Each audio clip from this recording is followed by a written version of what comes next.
Officials say they found the fishing vessel the missing South Addison father and son were on. State Police, the Maine Marine Patrol Underwater Recovery Dive Team, and local fishermen used a remotely operated underwater vehicle equipped with a sonar and a camera to confirm the identity of the sunken fishing vessel's sudden impact.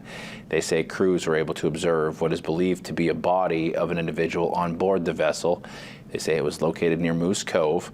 Recovery was not possible as of last night. Chet and Aaron Barrett have been missing since Saturday.